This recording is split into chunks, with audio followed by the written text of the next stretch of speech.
தேவையான உதவிகளையும் செய்திட்ட மாண்புமிகு தமிழ்நாடு முதலமைச்சர் மாண்புமிகு துணை முதலமைச்சர் எங்களுடைய மாவட்ட மக்களின் சார்பாக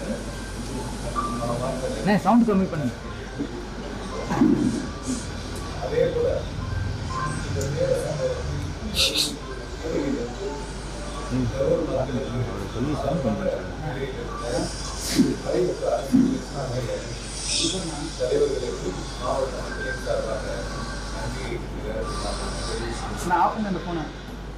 யாராலும் எந்த சூழ்நிலையிலும் ஏற்றுக்கொள்ள முடியாத மிக மோசமான ஒரு நேர சம்பவம். ஏறத்தாழ என்னுடைய 50 ஆண்டு கால வயதில் 29 ஆண்டு காலம் பொது வாழ்விலே இருந்து 1996 வரை கரூர் மக்களோடு ஏற்பாடு அவர்களுக்கு தேவையான அர்ப்பணி திட்டங்களையும் தேர்வு மாணவர் செல்வம் தொடங்கி அனைவருக்குமான ஒரு பொது நபராக மக்களிடத்தில் அன்பையும் மதிப்பையும் பெற்று ஒரு சிறப்பான பணிகளை முன்னெடுக்கக்கூடிய அந்த வேளையில் நம்முடைய கரூர் மாவட்டத்தில் ஒரு துயர சம்பவம் வரை நடந்திராத ஒரு துயர சம்பவமாக நடந்திருக்கின்றன. எனவே இனி வரக்கூடிய நாட்களில் இது போன்ற ஒரு துயர சம்பவம் கரூர் மாவட்டத்தில்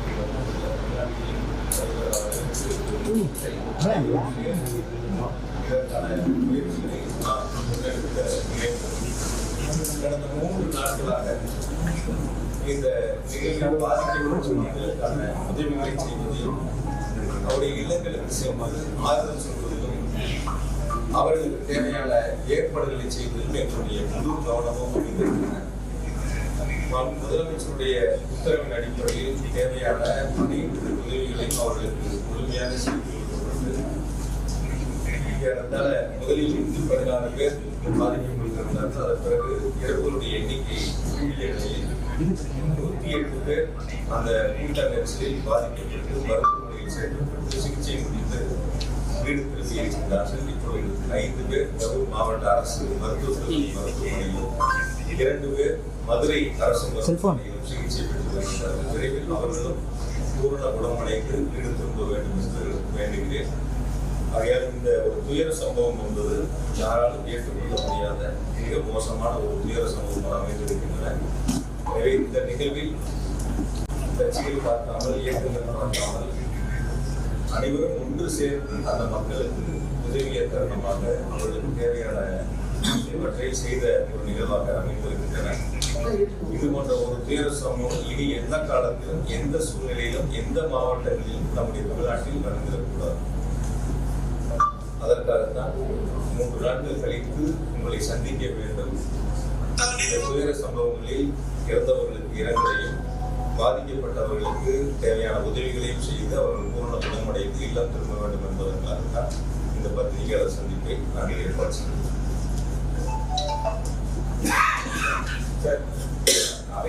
விஜய் அவருடைய வீடியோல மற்ற இடத்துல அந்த கேம்பெயின் இந்த மாதிரியான சம்பவம் எங்கேயுமே நடக்கல, கரூர்ல மட்டும் ஏன் நடக்குது அப்படிங்கிற கேள்வி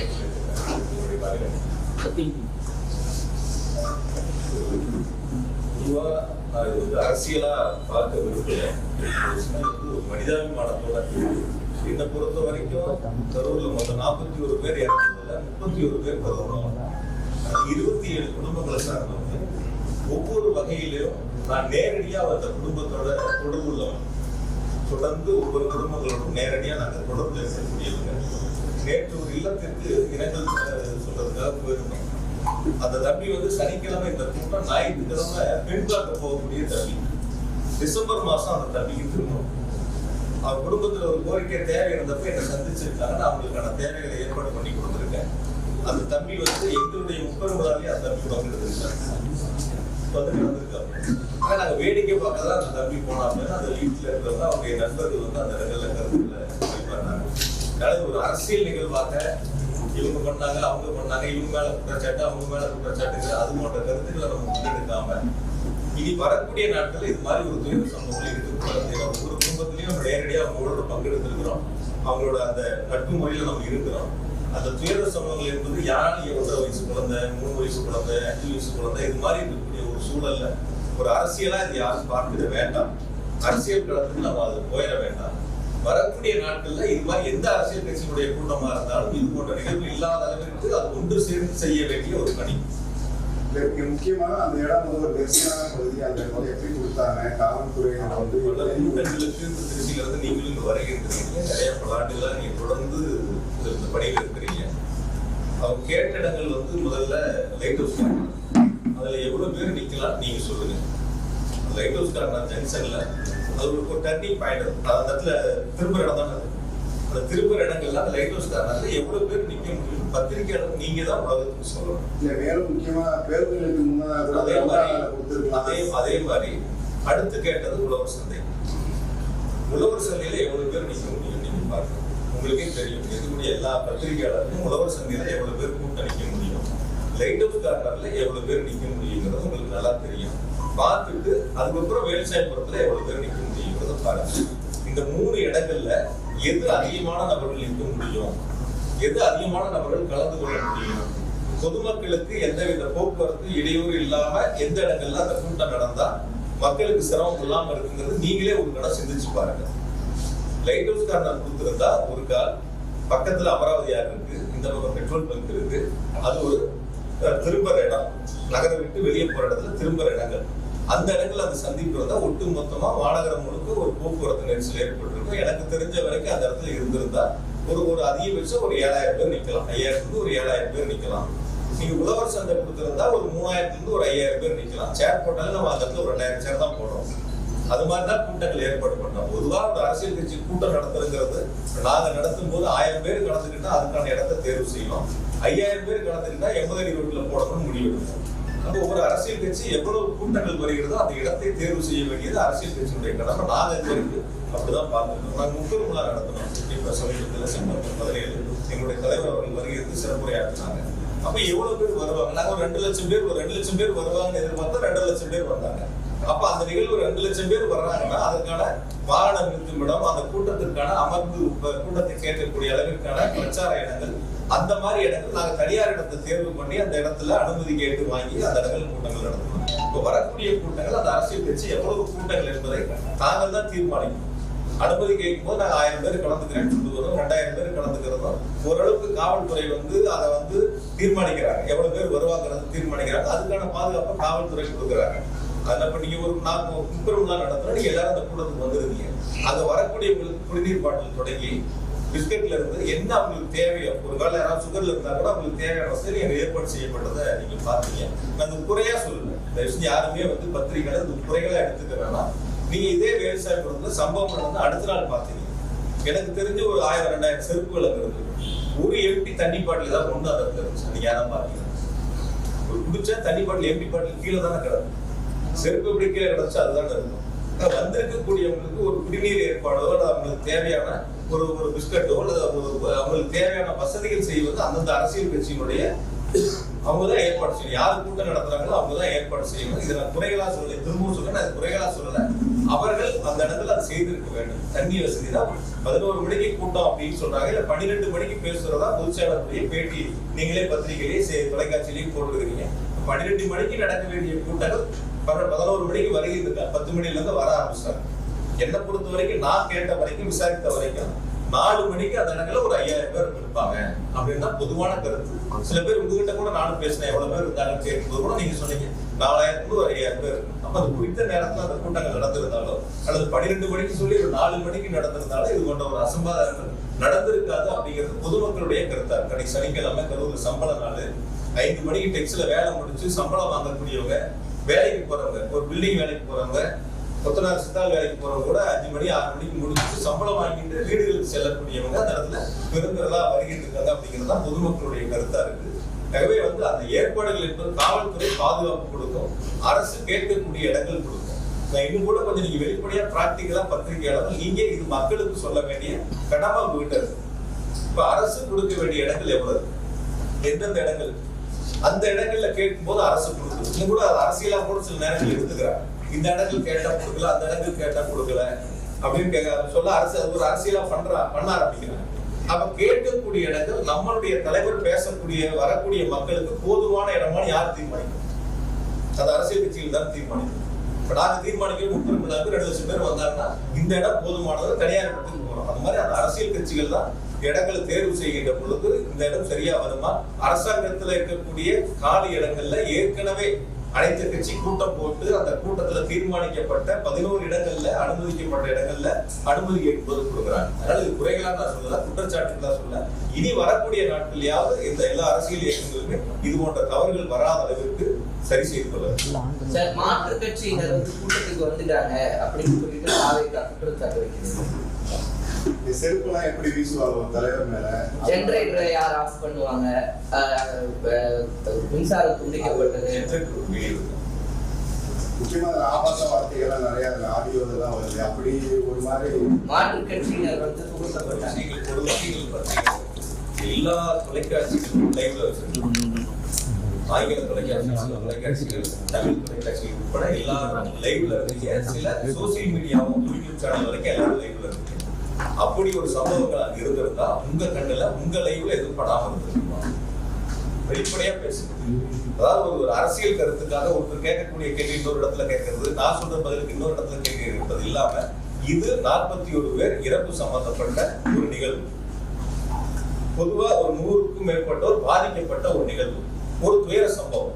அப்ப நம்ம நாட்டு மக்களுக்கு எந்த இடங்கள்ல தவறு இருக்குன்னு சொல்ல வேண்டிய கடமை பத்திரிகை தொலைக்காட்சிகிட்டே இருக்கு. இப்ப நீங்க எல்லாரும் அந்த இடத்துல லைவ் வச்சிருக்கும் போது ஜெனரேட்டர் ரூம்ல போய் யார் ஆஃப் பண்ணிருப்பான்? அந்த இடத்துல நடக்கக்கூடிய இடங்கள்ல அப்படி இருக்கக்கூடிய ஒரு 10,000 பேர், 15,000 பேர், 20,000 பேர், 25,000 பேர் இருக்கட்டும், அவ்வளவு பெரிய கூட்டங்களுக்குள்ள போய் நீங்க சொல்ற மாதிரி ஒருத்தரோ 5 பேரோ 10 பேர் அது மாதிரி ஒரு அசாதாரண சூழ்நிலை உருவாக்க முடியுமா? பிராக்டிகலா யோசிப்பாங்க. இப்ப நீங்க இப்போ 30 பேருக்கு 50 பேர் பத்திரிகையாளர் இருக்கீங்க, ஒருத்தரோ 2 பேரோ ஒரு தவறான ஒருத்தர் உள்ள உங்ககிட்ட ஒரு கருத்தை பண்ணாருன்னா நீங்க அதை அனுமதிப்பீங்களா? பொதுவான ஒரு கேள்வி கேட்கணும். எப்படி அனுமதிப்பாங்க? இப்ப அந்த இடத்துல இருக்கக்கூடிய அவருடைய தொண்டர்கள் அந்த இடத்துல இருக்காங்க, அந்த கட்சியை சார்ந்தவங்க அங்க இருக்காங்க. யார் அந்த இடங்கள்ல அது போன்ற ஒரு விஷமத்தனமான பிரச்சனையில ஈடுபடுறாங்களோ அப்ப அவங்க அந்த இடத்துல கேட்பாங்கல்ல, அந்த இடத்துல இருப்பாங்கல்ல. அது நீங்க முதல்ல பத்திரிகையில நம்ம தான் அதை பார்க்கணும். நம்ம லைவ்ல நீங்க எல்லாரும் போட்டீங்க, ஒவ்வொரு சேனலும் ஒவ்வொரு ஆங்கில வச்சு லைவ் வந்துச்சு. இந்த ஜெனரேட்டர் ரொம்ப நீங்க பாருங்க. சாலையோரம் ஜெனரேட்டர்கள் வைக்கப்பட்டு இருந்த தடுப்புகளை பொதுமக்கள் உடைத்துக் கொண்டு செல்ல வேண்டிய சூழல் ஏற்பட்டது. அப்போது விஜயின் பரப்புரை ஏற்பாட்டு குழுவை சேர்ந்தவர் ஜெனரேட்டரை ஆஃப் செய்தார். இந்த காட்சியை நியூஸ் 18 தமிழ்நாடு தொலைக்காட்சி பதிவு செய்துள்ளது.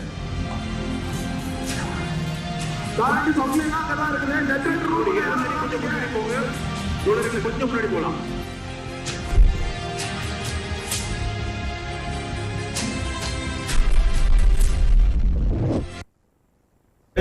சுற்றி பாதுகாப்பா தகர வச்சு அடைச்சிருக்காங்க. வெளியில கூட்ட நெரிசல் ஏற்படுகின்ற பொழுது அதை தாங்க முடியாம அந்த கும்பல் அந்த தடுப்புகளை உடைச்சு உள்ள வர்றாங்க. உள்ள வரும்போது அந்த ஜெனரேட்டர் அவங்க யார் அந்த ஜெனரேட்டர் ஏற்பாடு பண்ணாங்களோ, இன்னும் கூட நான் அதை விளக்கமா சொல்றேன். இந்த ஜெனரேட்டர் ஆஃப் ஆகும்போது கூட ஸ்ட்ரீட் லைட் ஆஃப் ஆகும். இந்த ஜெனரேட்டர் ஆஃப் ஆகும்போது என்ன ஆகுதுன்னா அவங்க கூடுதலா போட்ட லைட் இருக்கு இல்லையா, அது மட்டும் தான் ஆஃப் ஆயிடும். எந்த இடங்களையும் அப்ப கூட இபி சப்ளை கட் ஆகல, ஸ்ட்ரீட் லைட் ஆஃப் ஆகல. அது நீங்க ரொம்ப தெளிவா பாருங்க. உங்களை மாதிரி இருக்கக்கூடிய தொலைக்காட்சிகள் தான் அதை லைவ் பண்ணியிருக்காங்க அந்த நேரங்கள்ல. அதுதான் நம்ம டியூட்டி கிளாஸ். அப்ப அவங்க மக்கள் கூட்ட நெரிசல் அதிகமாகி அந்த இடங்கள்ல தாக்கு பிடிக்க முடியாம இன்னொரு இடங்கள் தேடி போகும்போது அந்த தடுப்பை உடைச்சு உள்ள போய் அதன் மூலியமா அது சப்ளை கட் பண்றாங்க. அதுக்கான நிகழ்வு அது அவங்களுடைய பொறுப்பு. அதுதான் அவங்க பார்த்திருக்காங்க. நீங்க இதுதான் நீங்க லைவ் பண்ணியிருக்கீங்க. இதுல எந்த இடங்கள்ல யாராவது பாருங்க.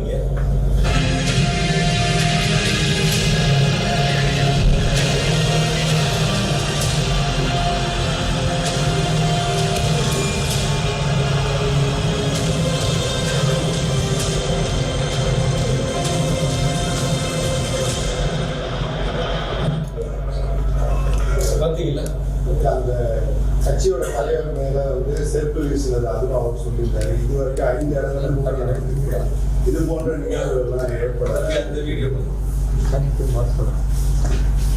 நான் பார்த்தவரை, நான் கேள்விப்பட்டவரை, அவர்களுடைய எல்லா தொலைக்காட்சியிலையும் அந்த செய்திகளை பார்த்து என்னிடம் சொன்ன கருத்துக்களை பாதிக்கப்பட்ட பகுதியில் இருக்காங்க.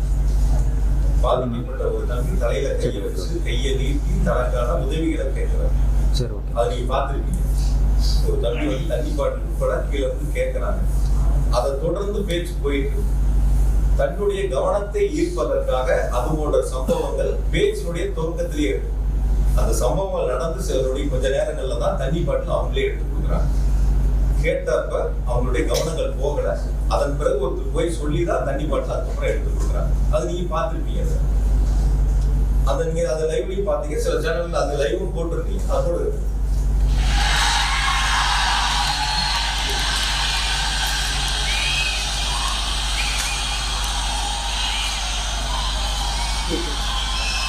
இல்லப்பா ஆம்புலன்ஸ்ல நம்ம கூட இருக்குது.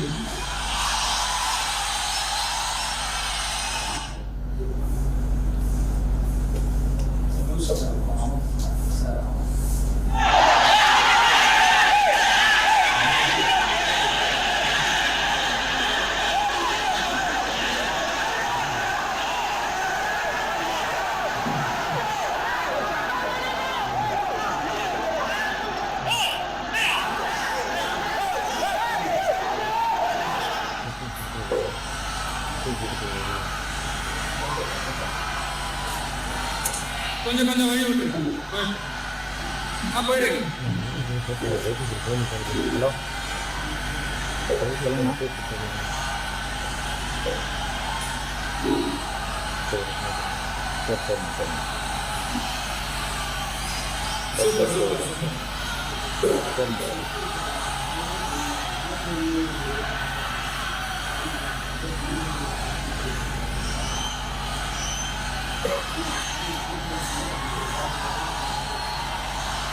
சொல்லுங்க.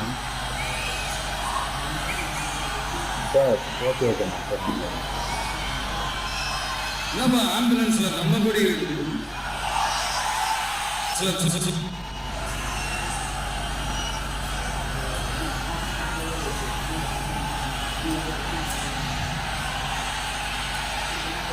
என்னாச்சு?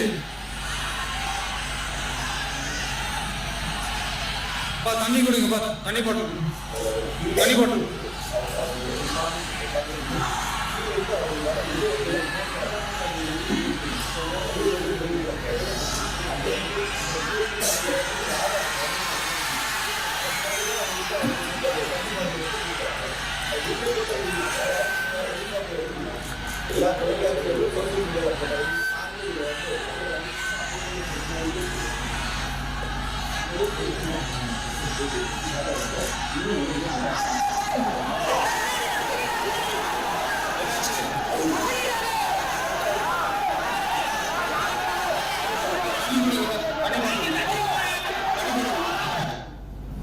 பொதுவா ஒரு அரசியல் கட்சினால கருத்துக்காக அரசியல் சொல்றாங்க.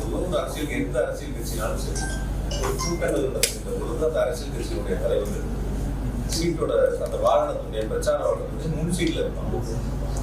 அல்லது கூட்டம் அதிகமாக இருந்தால் அந்த வாகனத்துக்கு மேலே ஏறி இருக்கக்கூடிய பொதுமக்களையும் தன்னுடைய தொண்டர்களையும் பார்த்து கையசிப்பாங்க. ஆனா இந்த கூட்டத்தில் நடந்தது நீங்க எல்லாருமே லைவ் போடுவீங்க.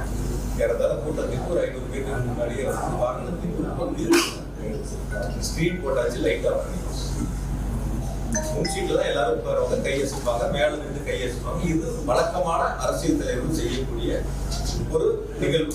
ஆனா இது அது நேர்மாறா வந்து அந்த 500 மீட்டருக்கும் ஏறத்தால அந்த வாகனத்துக்கு செல்வதற்கு 1 மணி நேரம் அதை கடந்து செல்வதற்கான சூழல் உருவாயிடும்.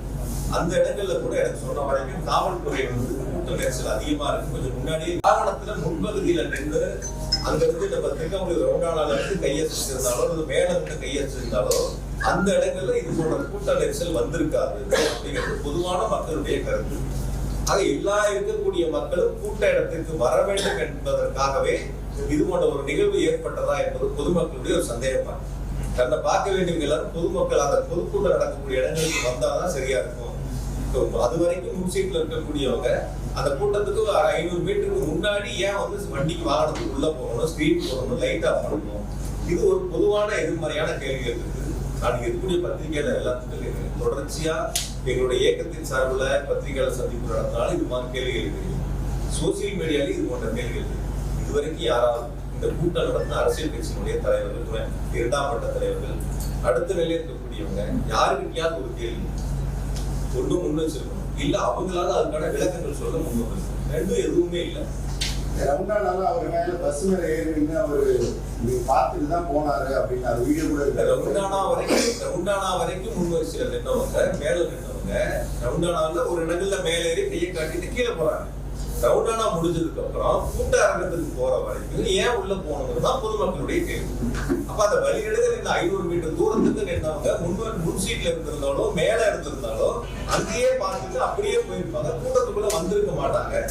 தன்னோட வந்த 4000 பேர் கூட்டமும் சேர்ந்து உள்ள வரும்போதுதான் இது போல நெரிசல் ஏற்படுது.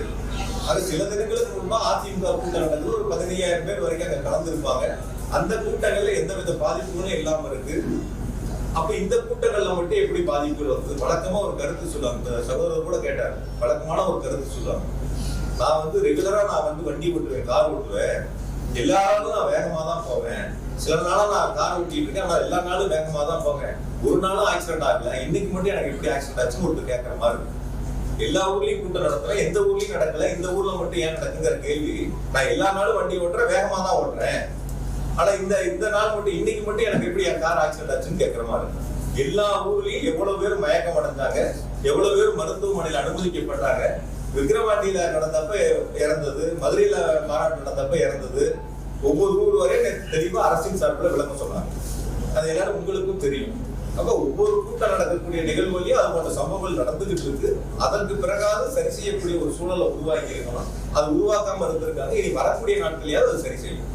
அதை செய்யல. ஆனா காவல்துறையினர் இவ்வளவு கூட்டம் அதிகமாகுது, அந்த இடத்துல அவ்வளவு சதுர கிலோமீட்டர் பரப்பளவுதான் இருக்கு, கூட்டத்தை தடுத்துருக்கலாம், அது யாரும் பண்ணலன்னு அவங்களும் கூட்டத்தை எல்லாரோட கேள்வியும் அதான். காவல்துறையினர் சொன்னது இப்ப நீங்க கேட்டீங்கல்ல, 500 மீட்டருக்கு முன்னாடியே அந்த வண்டி கூட்ட ஆரம்பிக்கிற இடத்துலயே நிறுத்தி பேசலாம், ஓரளவுக்கு உள்ள போனா போதுமானது சொல்லி அவங்க கேட்கல. நீங்க அந்த இடங்கள் வரைக்கும் போகணுங்கிறத உள்ள போயே தீரணுங்கிறதுல அவங்க உறுதியா இருக்கும்போது காவல்துறை சொல்லி அவங்க கேட்கல. கேட்டிருந்தா இது ஒரு சம்பவங்கள் வந்திருக்காது. காவல்துறையினுடைய எந்த பேச்சையும் அவங்க கேட்காம வச்சிருந்தா, நான் இன்னும் கூட கொஞ்சம் சொல்றேன், விசாரணை இருக்கு, விசாரணை கமிஷன் விசாரிச்சுட்டு இருக்காங்க. முழுசா நான் இது சம்பந்தமான கருத்துக்கள் சொன்னா விசாரணை கமிஷனுடைய அந்த விசாரணை என்பது பாதிப்பு உள்ளாகும். அதனால இது சம்பந்தப்பட்டது விசாரணை கமிஷன் முடியணும். தெளிவா அவருடைய விசாரணைகள் என்னங்கிறது முழுசா தெரிய வரும். அதனால அது சம்பந்தமான கருத்துக்களை சொல்றேன். விஜய் கூட நேற்று எங்கிட்ட பேசும்போது ஒரு பத்திரிகையாளர் நான் இடையில தற்செயல சந்திக்கும் போது ஒரு கருத்தை அவங்க சொன்னாங்க. பேசும்போது உங்க பெயரை சொல்லும் போது அல்லது உங்களுடைய பத்தி பாட்டு பாடும் போது செருப்பு வீச்சு வந்துச்சுன்னா, அந்த மாதிரி ஒரு பாட்டு பாடும் போது ஒரு செருப்பு வீச்சு வந்துச்சுன்னா, நீங்க எல்லாரும் அந்த வீடியோக்குள்ள பாத்தீங்க. எத்தனை மணிக்கு மொத்தமே மேடையில நின்று அந்த வாகனத்துல மேல நின்று இருந்தது 19 நிமிஷம். அந்த வாகனத்துக்கு மேல இருந்து அந்த சைடு போடுது.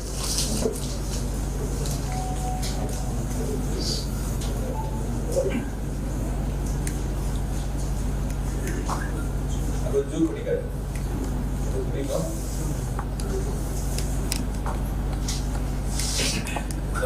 மேல வண்டிக்கு போன இதுல 3 நிமிஷம் 5 செகண்ட்ல இருந்து 3:31 வரைக்கும் என்னை பத்தி பேசிக்கிட்டு கடைசியா பேசுறேன்னு சொல்லி தேர்தல் வாக்கு சம்பந்தமா பேச ஆரம்பிக்கிறாங்க.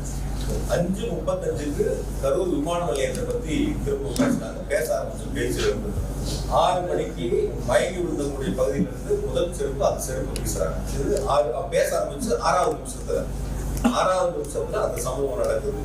6:40க்கு திரும்ப 2வது செருப்பு வீசுறாங்க. அதே இடங்கள்ல அந்த 6 நிமிஷத்துல 2வது ஒரு சம்பவம் நடக்குது. 7:12க்கு கூட வந்த அந்த அரசியல் கட்சியுடைய தலைவருடைய உதவியாளர் போய் இந்த மாதிரி நிறைய மயக்கம் போடுறாங்க, பக்கத்துல போய் கருத்து சொல்றாங்க. நீங்க எல்லாரும் லைவ்ல பாத்தீங்க, அந்த கருத்துக்களை சொல்றாங்க. அதுக்கப்புறம் அவங்க ஆம்புலன்ஸ் கூப்பிடுறாங்க, ஆம்புலன்ஸ் வருது, ஆம்புலன்ஸ்ல ஏத்துறாங்க, கூட்டிட்டு போறாங்க, எல்லா வேலைகளும் நடக்குது. சில பாதுகாவலர் போய் நிறைய பேர் மயக்கம் அடைகிறது போய் அவங்க கிட்ட காதுக்கு சொல்றாங்க. அதெல்லாம் 14வது நிமிஷம். அந்த மேடை வண்டி ஏற்றது 14வது நிமிஷத்துல அது போல ஒரு சம்பவங்கள் நடக்குது. திரும்பவும் என்ன பத்தி பேசுறது மொத்தம் 19 நிமிஷத்துல 16வது நிமிஷம் தான் என்ன பத்தின பேச்சு திரும்ப வருது. இந்த சம்பவங்கள் நடக்கிறதெல்லாம் முதல்ல 5 நிமிஷத்திலேயே வண்டிக்கு போய் 5வது நிமிடத்திலேயே நடக்குது. இப்ப எந்த நேரங்கள்ல எது நடந்துச்சு என்னங்கிறதே தெரியாம ஒரு சமூக வலைத்தளத்துல ஒரு சம்பவம் நடக்குது. அந்த சம்பவத்துக்கு யார் மீதாவது செய்யக்கூடிய தவறுகளை ஒத்துக்கொள்ளாமல் அல்லது செய்யக்கூடிய தவறுகளை சரி செய்ய வேண்டும் என்று முயற்சி எடுக்காமல் இந்த தவறுகளுக்கு அரசின் மீது, தமிழ்நாடு அரசின் மீது இந்த தவறுகளை திருப்பி விட வேண்டும் என்ற நோக்கத்தில் இது போன்று சமூக வலைத்தளங்களில் ஒரு சாரார் பரப்பி வருகிறார். இது சம்பவம் எப்ப நடந்துச்சு, செருப்பு வீழ்ச்சி எப்ப நடந்துச்சு, என்னை பத்தி எப்ப பேசினாங்க, என்னை பத்தி 16வது நிமிடத்துல தான் பேச ஆரம்பிக்கிறாங்க. 19வது நிமிடம் கூட்டம் முடியுது. 19வது நிமிடத்துல கூட்டம் முடியுது. ஆம்புலன்ஸை பொறுத்த வரைக்கும் நேற்று ரொம்ப தெளிவா அரசு சார்பில் விளக்கம் கொடுத்திருந்தாங்க. 2 வாகனம் நாமக்கல்ல இருந்து கூடயே வருது. அந்த போட்டோல 2 வாகனம் நாமக்கல் கூட்டத்துல இருந்து 2 ஆம்புலன்ஸ் கூடயே வருது. உங்க லைவ் போட்டவங்க எல்லாத்துக்கும் லைவ்ல இருக்கு. இந்த வண்டி நாமக்கல்ல இருந்து கூடயே வருது. 2 வண்டி. அந்த கட்சியை சேர்ந்த ஒரு மருத்துவர் தான் அந்த 2 வண்டிகளை ஏற்பாடு பண்ணி அந்த கூட கொண்டு வராங்க. இதற்கு பிறகு 5 வாகனங்கள் கரூர் மாவட்டத்தை சேர்ந்த அந்த கட்சியை சேர்ந்த மருத்துவ அணி மாவட்ட துணை செயலர் ஒருத்தர் 5 வாகனங்களை பேசி 3000 ரூபாய் வாடகைக்கு எடுத்து 15000 பணம் கொடுத்து 5 வாகனங்களை தயாரா வச்சிருக்காங்க. அதுதான் அந்த 7 வண்டிகள். 5 வண்டி இவங்க ரெடி பண்றது, 2 வண்டி கூட ஆம்புலன்ஸ் சொன்னோம்னா அவங்க அதான் சொன்னாங்க. திமுக எந்த இடங்களில் யாராவது ஒருத்தர் அவங்க எல்லாம் போறது யாராவது ஒருத்தர் நான் கூட சங்கடங்கள் பட்ட எங்க நிர்வாகிகள் மேல எந்த இடங்கள் அந்த தவறு நடந்துச்சுன்னா, மருத்துவமனையில பிரேத பரிசோதனை முடிஞ்சு போகும்போது அந்த மருத்துவமனையை சேர்ந்த ஒரு சகோதரர் அந்த தவறு பண்ணார். எந்த இடங்களில் கூட்டம் நடந்த இடங்கள்ல எங்களுடைய ஆம்புலன்ஸ் வாகனங்கள் எதுவுமே போகும். முதல் கால் பண்றது வாட்டர் பாட்டில் வந்து மருத்துவக் கல்லூரியில நள்ளிரவுல கேட்கறாங்க. அப்ப கடையில் அடைக்க நம்ம கிட்ட இருந்தது வெளியில இருந்த வரைக்கும் எடுத்துட்டாங்க. நம்ம கிட்ட இருந்தது கையில இருந்ததை கேட்கறாங்க, கொண்டு போய் கொடுக்குறோம். அந்த உணவு வேணுங்கிறது கொண்டு போய் கொடுத்தோம். தனியார் மருத்துவமனையில சிகிச்சை பெற்றவர்களுக்கு கட்டணங்களை நாங்கள் செலுத்தணும். என்ன உதவிகள் வேணுமோ நாங்கள் செஞ்சோம். இது அரசியலா பார்க்கணும். எங்க கட்சி எங்க தலைவர் சொல்லியிருக்காங்க, ஒரு அரசியல் தலைவர் வந்து பாதிக்கப்பட்ட பொதுமக்களா இருந்தாலும் தொண்டரா இருந்தாலும் எந்த உயிரிழப்பையும் ஏத்துக்க மாட்டாங்க. அதுதான் அரசியல் தலைவர்கள். அது மாதிரிதான் நாங்க எங்க தலைவர் வழியில தான் நாங்க போய் அவங்களுக்கு உதவி பண்ணதான். அப்படி குறை சொல்லக்கூடியவங்க அவங்க அதுக்கான ஏற்பாடுகள் செஞ்சிருக்கலாம். யாராவது குறை சொல்லி அரசியல் பேச நினைக்கிறவங்க அந்த வாட்டர் பாட்டில் ஏற்பாடு பண்ணிருக்கலாம். இல்ல அவங்களுக்கு தேவையான உதவிகள் நான் செய்யற முன்னாடி நின்று நான் அவங்களுக்கு தேவையான உணவுகளை ஏற்பாடு பண்ணேன் யாராவது ஒருத்தர் சொல்லியிருக்கலாம். வெறுமனே வந்து பாக்குறங்கிறது ஒரு இதா இருக்கலாம். பட் அந்த மாதிரி குற்றச்சாட்டு சொல்லக்கூடியவங்க அவங்க அதுக்கான பணிகளை முன்னெடுத்து செஞ்சிருந்தாங்கன்னா அதுல நாங்களும் அதை ஏற்றுக்கணும். அதுல எந்த விதமான மாற்று கருத்து இல்லை, எந்த விதமான சூழல் இல்லை. அதனால இந்த சம்பவங்களை பொறுத்தவரை நடைபெற்றது முதல் 5-6 நிமிடங்களுக்குள்ள என்ன பத்தி பேச ஆரம்பிச்சது 19வது நிமிடம். முதல்ல இதை பத்திரிகையாளர் நீங்க தெளிவுபடுத்தி சமூக வலைதளங்கள்ல வர்றதுங்கிறது அரசியல் காழ்ப்புணர்ச்சியால பல்வேறு அரசியல் இயக்கங்களை சேர்ந்தவர்களை யார் மீதாவது வழி சுமத்த வேண்டும் என்பதற்காக சொல்லக்கூடிய குற்றச்சாட்டு. ஆகையால் பத்திரிகையாளரும் தொலைக்காட்சிகளும் முதல்ல இந்த உண்மை நிலவரங்களை நீங்க தெரிஞ்சுக்க. இது எந்த வகையிலும் இது அரசியல் படுத்தக்கூடிய நிகழ்வு அல்ல.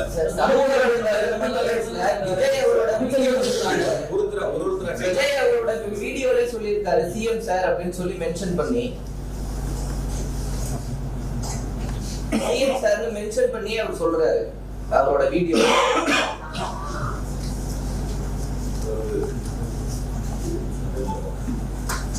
பாதிக்கப்பட்ட மக்களுடைய இல்லத்துல ஒருத்தராக நான் என்னை பொறுத்த வரைக்கும் என் குடும்பத்தை நேசிக்கிறத என்னுடைய மாவட்ட மக்களுடைய தொகுதி மக்களை நான் ரொம்ப அளவுக்கு அதிகமாக நேசிக்கக்கூடியவன். ரொம்ப அளவுக்கு அதிகமாக அவங்க உண்மையா இருக்கணும்னு நான் நினைக்கக்கூடியவன். அவங்களுக்கு தேவையான உதவிகளை செய்யணும்னு நினைக்கக்கூடியவன். படிப்பா இருந்தாலும், மருத்துவமா இருந்தாலும், ஒரு போட்டி தேர்வா இருந்தாலும், ஒரு விளையாட்டு போட்டிகளா இருந்தாலும் எல்லா சூழ்நிலையிலும் உண்டாக்குறேன். இன்னைக்கு கூட காலையில வந்து எங்களுடைய கரூர் தொகுதியிலிருந்து ஒரு 30 மாணவ மாணவிகள் வந்து விமானத்துல முதல்ல பயணிக்கிறாங்க. 6வது 7வது 8வது படிக்கிறாங்க. ரவுண்ட் டேபிள் அது ஏற்படுத்தணும். என்னையும் அதுல அழைச்சிருந்தாங்க. நான் எனக்கு டிக்கெட் போட்டிருந்தேன். நான் அவங்க போய் விமான நிலையத்துல வழி அனுப்பிட்டு அங்க வரேன். ஏன்னா நான் என்னால அவங்க போக முடியல. அவங்களை வழி அனுப்பிட்டு வரேன். அப்ப தொகுதி மக்களோட மாவட்ட மக்களோட 2 நேரம் கலந்து எந்த சூழ்நிலையும் எங்களுடைய தலைவர் பிறந்த நாள் வந்தா கூட ஒரு அரசியல் கட்சி பார்த்து இவங்க எந்த கட்சியை சார்ந்தவங்களும் பார்த்து நான் உதவி பண்ணதே இது வரைக்கும். திராவிட முன்னேற்ற கழகத்தை பொறுத்த வரைக்கும் எங்களை பொறுத்த வரைக்கும் இவங்க எந்த கட்சியை சார்ந்தவங்க இவங்களுக்கு மட்டும்தான் இந்த பொருளை கொடுப்போம், இவங்களுக்கு மட்டும்தான் அந்த உதவி செய்யணும் நான் பார்த்தது. எங்க அலுவலகத்துல எந்த மனு வந்தாலும் எந்த கட்சி நான் கேட்டது கிடையாது. அவங்க எல்லாத்துக்கும் சரிசமமா உதவி செய்யக்கூடிய இடங்கள்ல அந்த பணிகள் நாங்கள் முன்னெடுத்துக்கணும். அகையால வந்து அந்த நீங்க வீடியோ பொறுத்த வரைக்கும் அதற்கு பிறகு நடைபெற்ற அதற்கு பிறகு வந்த சம்பவங்கள் நீங்க சமூக வலைத்தளமாக இருந்தாலும் பொதுமக்களுக்கு வரக்கூடிய கருத்துக்களா இருக்கு. நீங்க பாருங்க எந்த மாதிரியான ஒரு எதிர்மறையான கருத்துக்கள் நடைபெற்ற சம்பவங்களில். இப்ப நான் வந்து என்ன கேட்கறீங்க, எப்படி வந்து பாதிக்கப்பட்ட உடனே அவர் மருத்துவமனைக்கு போனாங்க. நான் இந்த கட்சியத்துல தான் இருக்கேன், இங்கேதான் இருக்கேன். எங்களுடைய பகுதி செயலர் கூட்டம் 6 மணிக்கு என்னோட ரவுண்ட் டேபிள் நிர்வாகிகள் இந்த நிகழ்ச்சி இன்னைக்கு போற சம்பவம் நிகழ்ச்சி சம்பந்தமா என்னோட வந்து கிட்டத்தட்ட ஒரு 3/4 மணி நேரம் 1 மணி நேரம் என்னோட பேசிக்கலாம் என் வீட்டுல. அதை முடிச்சுட்டு நான் கட்சியா சொன்னேன். இங்க இருக்கும்போது எனக்கு தகவல் வருது இந்த மாதிரி வந்து பாதிக்கப்பட்டிருக்காங்க, மருத்துவமனைக்கு நீங்க போங்கன்னு சொன்னாங்க. நான் இங்க இருந்து அமராவதி மருத்துவமனை போறதுக்கு எவ்வளவு நேரம் ஆகும்? இங்க இருந்து இந்த அமராவதி மருத்துவமனைக்கு போறதுக்கு எவ்வளவு நேரம் ஆகும் சொல்லுங்க. நான் 7:47 நுழையிறேன் அமராவதி மருத்துவமனையில். வேணா வீடியோ ஃபுட்டேஜ் 7:47 போறேன். அதே அதிமுக சேர்ந்த மாவட்ட செயலர் 8:10 மருத்துவக் கல்லூரி மருத்துவமனைக்கு போறேன். இப்ப நான் போகும்போது மருத்துவமனையில கூட எல்லா கட்சியை சேர்ந்த சில சகோதரர்கள் அங்க இருந்தாங்க. ஆம்புலன்ஸ் சொல்லி வரும்போது அந்த வரக்கூடிய பாதிக்கப்பட்டவங்களை இறக்கி உள்ள கொண்டு போய் மருத்துவமனையில சேர்த்து உதவி செய்யக்கூடிய சம்பவங்களை எல்லாரும் ஈடுபட்டு இருந்தாங்க. அதனால பாதிக்கப்பட்டது தகவல் தெரிஞ்சோடனே இப்ப டிக்கெட் போட்டு சென்னைக்கு போக சொல்றீங்களா? மக்கள் பாதிக்கப்பட்டு ஒரு பக்கம் மருத்துவமனையில் அனுமதிக்கப்பட்ட சூழல்ல நான் சம்பவ இடத்துக்கு போகாம நான் டிக்கெட் போட்டு சென்னைக்கு போயிடவா? யாருக்கு பதில் சொல்லாம, யாருக்கு உதவி செய்யாம, அப்படிப்பட்ட ஒரு சூழலை சில பேர் எதிர்பார்க்கறாங்கன்னு நான் நினைக்கிறேன். நான் இன்னைக்கு இல்ல, இனி எப்ப இருந்தாலும் நான் இருக்கிற வரைக்கும் எங்க மாவட்ட மக்களுக்கு, என்னுடைய தொகுதி மக்களுக்கு எந்த பாதிப்புனாலும் நான் கொண்டாடிக்கிறோம். நான் மட்டும் இல்லை, நிர்வாகிகள் அதான் எங்களுக்கு எங்க தலைவர்களுக்கு அதுல வந்து நீங்க பிரதர் சொன்ன மாதிரி வந்து அவருடைய கருத்தை கேட்டு ரொம்ப நாள் 3 நாள் கழிச்சு ஒரு வீடியோ பதிவிட்டு இருக்காரு. அதெல்லாம் விசாரணை முடியும். நான் சொல்றதை பொறுத்த வரைக்கும் எங்கள் இயக்கமே அல்லது வேறு எந்த இயக்கமாக இருந்தாலும் ஒரு தவறு நடந்துவிட்டால் அந்த தவறு அது சராசரி ஒரு அரசியல் கட்சி, ஒரு அரசியல் தலைவர் செய்யக்கூடிய கடமை பொருள். நடந்த தவறுகளை ஒரு மீது திசை திருப்பி, ஒரு அரசின் மீது திசை திருப்பி மடைமாற்றம் செய்வதற்கு முயற்சி எடுத்தால் ஒருபோதும் மக்கள் ஏற்றுக்கொள்ள மாட்டார். அது ரொம்ப தெளிவாக நேற்று பேசும்போது ஒரு கேட்டார், ரொம்ப கட்டுக்கடங்காத கூட்டமான்னு கேட்டார். நான் சொன்னேன் கட்டுக்கடங்காத கூட்டம் அல்ல, கட்டுப்பாடுங்கிற கூட்டம். கட்டுக்கடங்காத கூட்டம் 15,000 பேர் அதிமுக வந்தாங்க, 25,000 பேர் வைக்கும். 10,000 பேர் அந்த இடத்துல கூடுதலா நிக்க முடியாதா? நிக்கிறதுக்கான இட வசதி இல்லையா? ஒரு கட்டுப்பாடான கூட்டத்துக்கு கட்டுப்பாடற்ற கூட்டத்துக்கு வித்தியாசம். எந்த கட்சியினாலும் ஒரு கட்டுப்பாடு. ஒரு தலைவர் வர்றாங்கன்னா, எங்க தலைவர் வர்றாங்கன்னா அந்த வாகனத்துக்கு முன்னாடி எங்களுடைய 2ஆம் மட்ட தலைவர்கள் அல்லது அந்த மாவட்ட செயலர் வாகனத்துக்கு முன்னால் சென்று தொண்டர்களை ஒழுங்குபடுத்தி, பொதுமக்களை ஒழுங்குபடுத்தி நிற்க வைத்து, தலைவரை பார்க்க வைத்து அந்த பொதுக்கூட்டங்களில் பங்கு பெற செய்வார்கள். அது மாதிரி ஒரு சூழல் இதுல இருந்துச்சா? யாராவது பார்த்தீங்க? யார் சொல்லியாவது யாராவது கேட்டாங்க? காவல்துறை சொல்லியாவது யாராவது கேட்டாங்க? அந்த வாகனத்துக்கு முன்னாடி 2ஆம் மட்ட தலைவர் யாராவது ஒழுங்கா வழிநடத்தி எடுத்துட்டு போனாங்க? அதாவது 2 வகைகளா நீங்க பிரிக்கணும். அரசு செய்ய வேண்டியது, ஒரு அரசியல் கட்சி நடத்தக்கூடிய மாநாடாக இருக்கட்டும், பொதுக்கூட்டமாக இருக்கட்டும், ஒரு கண்டன ஆர்ப்பாட்டங்களாக அரசு செய்ய வேண்டியது ஒரு வகை. அந்தந்த அரசியல் இயக்கம் செய்ய வேண்டியது ஒரு வகை. அரசு செய்ய வேண்டிய கடமை சரியான நேரத்தில் சரியான முறையில் செய்திருக்கிறார். அரசியல் இயக்கங்கள் செய்ய வேண்டிய கடமைகள் அந்த கூட்டத்தில் முழுவதுமாக செய்ய தவறியதான். ஒரு சிலர் செஞ்சிருக்கலாம். என்கிட்ட கூட இன்னும் கொஞ்சம் கேட்டாங்க, அந்த கூட்டம் அந்த அளவுக்கு ஒளிபெருக்கி கேட்டாங்க, குறைவான ஒளிபெருக்கி தான் இருந்து பின்னாடி இருக்கிறதுலாம் பேசுறது கேட்கல, உள்ள வந்தாங்க. அந்த அரசியல் கூட்டங்கள்ல பேசுறது எவ்வளவு நேரம்? 19 நிமிஷம் வண்டியில் இருந்து பேசுறது என்ன பொறுத்த வரைக்கும் அதிகபட்சம் ஒரு 10 நிமிஷம் இருக்கலாம். அது சொல்லப்பட்ட கருத்து தேர்தல் வாக்குறுதி சம்பந்தமான ஒரு 4 கருத்து, என்ன பற்றி ஒரு 2 கருத்துக்கள், அவ்வளவுதான். அதிகபட்சம் ஒரு 10 நிமிஷம். எவ்வளவு நேரம்? ஒரு 10 இருந்து 12 நிமிஷம். இதுதான் அந்த கூட்டங்களில் நடைபெற்ற பேச்சுக்கள். ஒரு அரசு செய்ய வேண்டிய கடமைகளை அரசு சரியாக செய்திருக்கிறது. நான் அப்படிதான் நினைக்கிறேன். என்கிட்ட சொல்ல பகிர்ந்த மக்களும் அப்படிதான் சொன்னாங்க. அரசியல் இயக்கங்கள் செய்ய வேண்டிய கடமைகளை சரியாக செய்யும். அது என்ன பொறுத்த வரைக்கும் அந்த கூட்டங்கள்ல சரியா நடந்தது என்பதை நீங்க தான் செய்யணும். நீங்க அந்த களத்துல இருந்தீங்க, அங்கிருந்து நேரடியா பார்த்தீங்க. அப்ப அந்த அரசியல் இயக்கம் சரியான கருத்துக்களை, சரியான பணிகளை அந்த இடங்களில் முழுவதுமாக செய்தார்களா நீங்க தான் பார்க்கணும். அவர் அந்த கூட்டம் நடத்தின கட்சியை தான் சொல்றாரு. கூட்டம் நடத்தின கட்சி தான் சரியா ஏற்பாடு பண்ணலன்னு அவர் அந்த கருத்தை சொல்றாரு. ஆக எடுத்திருக்கக்கூடிய அந்த அவங்க உண்மை கண்டதுக்குள்ள அவங்க எடுக்கட்டும், கருத்துக்களை யாருனாலும் சொல்லி விசாரணை ஆணையத்தின் முன்பு அவங்களுடைய கருத்துக்களை சொல்லலாம். யார் சைடு தவறு இருக்கு, என்ன தவறுகள் இருக்குங்கிறத அந்த விசாரணை ஆணையத்துக்கு முன்னாடி போய் அவங்க கருத்துக்கள் சொல்லட்டும். ஆணையம் இறுதியா முடிவெடுக்கும். இல்ல அரசியல் நான் சொல்லல, அரசியல் ரீதியான்னு சொல்லலாம். அவங்களுடைய கருத்துக்களை அவங்க கேட்கறாங்க. கேட்ட 2-3 பேர்த்துக்கிட்ட எனக்கு பார்த்த ஒரு கருத்து, அவர் அந்த அரசியல் கட்சி சரியா செய்யலன்னு சொல்றாங்க. இன்னொருத்தர் வேறு விதமான கருத்துக்களை சொல்லியிருக்கலாம். அந்த கருத்துக்களை விசாரணை ஆணையத்தில் சொல்லும் போது அதற்கான ஆவணங்களை அவங்க கேட்கும்போது கொடுக்குறாங்கன்னு வச்சுக்கங்களேன். சரியா தவறான விசாரணை ஆணையம் தானே முடிவெடுக்கும். அதில் விசாரணை ஆணையத்தினுடைய இதில் நாங்கள் எதுவும் தலையிட முடியாதுல்ல. இப்போ நான் சொல்ற கருத்து அது சரியா இருக்காது இல்லை. அதனால அவங்க விசாரிக்கப்பட்ட உண்மையை கண்டறிவுக்குள்ள எங்கெல்லாம் போக வேண்டியதெல்லாம் போகாம விட்டாங்க. இங்கே வந்திருக்காங்க, பரவாயில்ல, வரட்டும், சந்தோஷம், வரவேற்போம். அவங்களும் உண்மையை கண்டறிஞ்சு ஆணையத்திட்ட சொல்லட்டும், விசாரிக்கட்டும். சார், கள்ளச்சாராய மேட்டருக்கு மும்முரம் காட்டல, ஆனா இந்த கரூர் சம்பவத்துக்கு திமுக மும்முரம் காட்டுது. முதல்வர் வராது, அமைச்சர்கள் விடாமட்டாங்க. சார், எந்த சம்பவமா இருந்தாலும் சரி, நீங்க சொன்ன சம்பவத்திற்கும் எங்களுடைய மாண்பு துணை முதலமைச்சரும் நேரில் சென்று அவர்களுக்கான ஆறுதலை சொல்லி அனைத்து உதவிகளையும் செய்தார்கள். தமிழ்நாடு அரசை பொறுத்த வரைக்கும் யார் பாதிக்கப்பட்டாலும், எந்த சூழ்நிலையில் பாதிக்கப்பட்டாலும், எந்த தேசத்தில் பாதிக்கப்பட்டாலும் அரசு அவர்களுக்கு துணை நிற்கும். அதுல குறிப்பா முதலமைச்சர்கள் முன்னின்று அவர்களுக்கு துணை நின்று அவர்களை காப்பாற்றக்கூடிய இடங்கள்ல ஒரு பணிகளை முன்னெடுத்திருக்கின்றார்கள். அது எந்த மாநிலமா இருந்தாலும் சரி, எந்த நாட்டுலயா இருந்தாலும் சரி. வெளிநாடுகள்ல பாதிப்பு இருக்கிற போது தமிழ்நாடு அரசு தான் முன்னாடி நிற்குது. வெளி மாநிலங்கள்ல பாதிப்புங்கிற போது தமிழ்நாடு அரசு தான் முன்னாடி இருக்கு. எங்க ஊரை சேர்ந்த ஒரு மருத்துவர் வட இந்தியால சுற்றுலா போயிட்டு பாதிக்கப்பட்ட பொழுது அங்க அவரை கூட்டிட்டு மருத்துவ சிகிச்சை டெல்லியில கொடுத்து திரும்ப சென்னையில அவர் எங்க முதலமைச்சரை சந்திச்சு நன்றி தெரிவிச்சுட்டு போனார். அதுபோல ஒரு நல்ல ஒரு அரசாங்கத்தை தான், நல்ல சூழலை தான் முதலமைச்சர் உருவாக்கிட்டு இருக்காங்க. உயிரிழந்தவர்களோட குடும்பம் உட்பட பல பகுதிகளில் பொதுமக்கள் காவல்துறை சரியான பாதுகாப்பு வசதிகள் செய்யலான்ற குற்றச்சாட்டுகள் வைக்கிறாங்க. பேட்டிகள் மூலமா பார்த்து அதுதான் சார் நான் உங்ககிட்ட சொன்னேன். அதே சமூக வலைத்தளங்கள்ல பாராட்டக்கூடிய செய்திகள் இருக்கு. அதே சமூக நீங்க ஒரு செய்தியை மட்டும் பாக்குறீங்க, ஒரு செய்திகளை மட்டும் பாக்குறீங்க. சில அரசியல் இயக்கங்கள் தவறுதலாக அரசின் மீது குற்றச்சாட்டுகளை முன்னெடுக்க வேண்டும் என்று ஒரு மனப்பான்மையோடு எடுக்கக்கூடிய ஒரு சில செய்திகளை மட்டும், உங்களுக்கு தேவையான செய்திகளை மட்டும் எடுத்துக்கிறீங்க. அதே சமூக வலைத்தளங்கள்ல பாராட்டி எவ்வளவு பேர் பதிவிட்டு இருக்காங்க, அது நீங்க பார்க்கணும்ல. இதுல எத்தனை பேர் இருக்காங்க, அதுல எத்தனை பேர் இருக்காங்கன்னு பார்க்கணும்ல. பாராட்டக்கூடிய மக்கள், நீங்க 27 குடும்பங்களுக்கு நாங்க போனோம்ல, போன வரைக்கும் அவங்க எதுவும் குற்றச்சாட்டுகள் சொன்னாங்களா? 108 பேர் பாதிக்கப்பட்டு காயமடைஞ்சவங்க அவங்க எதுவும் குற்றச்சாட்டுகள் சொன்னாங்களா? அங்க இருக்கக்கூடிய மக்கள் நேரில் போனவங்க எதுவும் குற்றச்சாட்டுகளை சொன்னாங்களா? நான் கூட இன்னைக்கு காலையில பேசும்போது என்னுடைய நண்பர் ஒருத்தர் கேட்டார், யாரோ ஒருத்தர் சமூக வலைத்தளத்துல பார்த்தேன் கத்தியில கிழிச்சிருந்தாங்கன்னு சொல்லிட்டு. இப்ப நான் அதுக்கு கேட்டேன், நான் கத்தியில கிழிச்சிருந்தா அவங்க எந்த மருத்துவமனையில அனுமதிக்கப்பட்டாங்க? அப்ப அந்த சமூக வலைத்தளத்துல வரக்கூடிய செய்தி, ஒருவர் ஒரு பாதிப்பு, ஒரு இரத்த காயம் ஏற்படுகிறது, ஒரு கத்தியில கிழிச்சிடறாங்கன்னு சொன்னா ஏதாவது ஒரு மருத்துவமனையில், அரசு மருத்துவமனையோ தனியார் மருத்துவமனையோ ஏதாவது ஒரு இடத்துல ஒரு சிகிச்சைக்கு போயிருக்கணுமா இல்லைங்களா?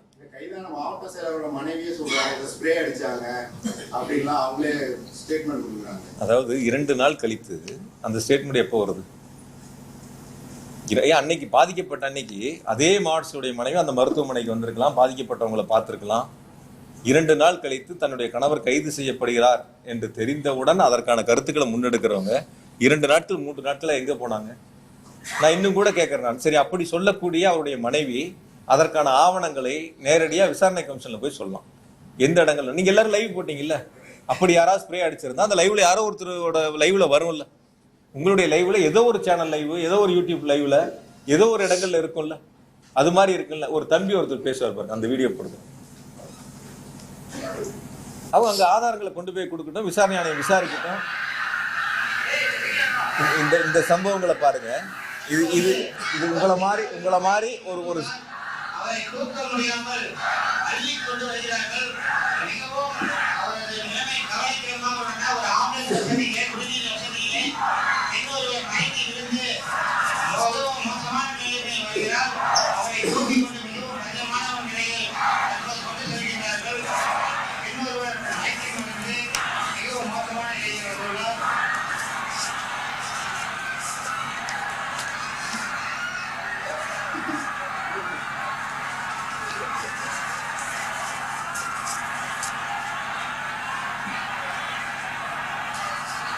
பொதுமக்களும் குழந்தைகளும் மூச்சுவிட முடியாமல் தடுமாறி வருகிறார்கள். அனைவரும் ஐடியிலும் ராட்சியிலும் பாத்தீங்கல்ல. கரூர் மாவட்டத்துக்கு சமீபத்தில் வந்த எடப்பாடி பழனிசாமி நடிகர் விஜய் 10 ரூபா அப்படின்னு சொல்லி சொல்லிட்டு இருக்காங்க. இதுக்கு உங்களோட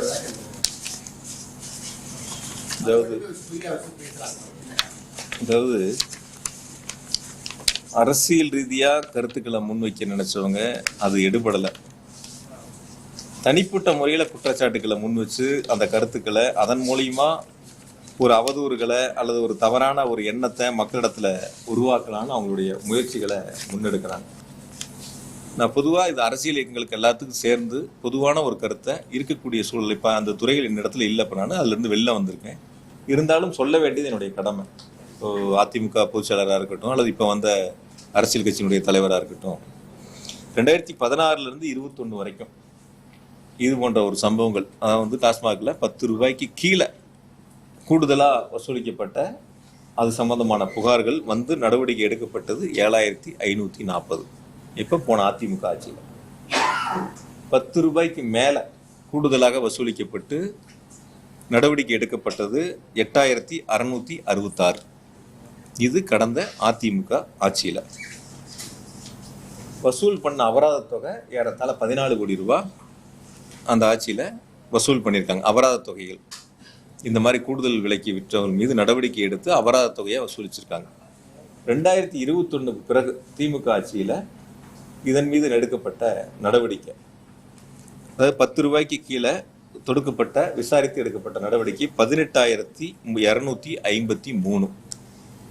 18,253 விசாரிக்கப்பட்டு நடவடிக்கை எடுக்கப்பட்ட புகார்கள். அதே போல் 10 ரூபாய்க்கு மேலே 2,356 இது நடவடிக்கை எடுக்கப்பட்டு 8,51,00,000 ரூபாய் அவர்களிடமிருந்து அபராதமாக வசூலிக்கப்பட்டிருக்கின்றன. நான் கொஞ்சம் வெளிப்படையாகவே உங்ககிட்ட சொல்கிறேன். நான் இப்போ இந்த 5 வருஷத்தில் இது போன்ற புகார்கள் வருகின்ற பொழுது அந்த கூடுதல் தொகை ஒருவருக்கு செல்லுகிறது என்று சொன்னால், கடந்த 5 ஆண்டு அதிமுக ஆட்சியில் இது போன்று கூடுதலாக வசூலிக்கப்பட்ட தொகை எடப்பாடி பழனிசாமிக்கு சென்றது. அப்போ இன்று முதல் எடப்பாடி பழனிசாமி 10 ரூபாய் பழனிசாமி என்று அழைக்கப்படலாம். நான் யதார்த்தமாக சொல்கிறேன். இதே சூழல் தான் கடந்த அதிமுக ஆட்சியிலே இருந்துச்சு. இதே போல தான் நடவடிக்கைகள் எடுக்கப்பட்டிருக்கு. அதை விட கடுமையான நடவடிக்கை இப்பொழுது எடுக்கப்பட்டிருக்கு. அவங்க எடுத்த விட 2 மடங்கு புகார்களுக்கு நடவடிக்கை எடுக்கப்பட்டு அபராதம் வசூலிக்கப்பட்டிருக்கு. அப்போ கடந்த ஆட்சியில் இருக்கப்பட்டது இப்போ நீங்கள் வசூல் பண்ணது ஒருத்தருக்கு போகுது அப்படின்னு நீங்கள் சொல்லி அவங்களுடைய பேச்சுக்கள் இருந்தால், அப்போ அவங்களுடைய கருத்து அவங்க ஆட்சியில் வசூலிக்கப்பட்டது அவருக்கு போயிருக்கு. அவர் அதை ஒத்துக்கணும்.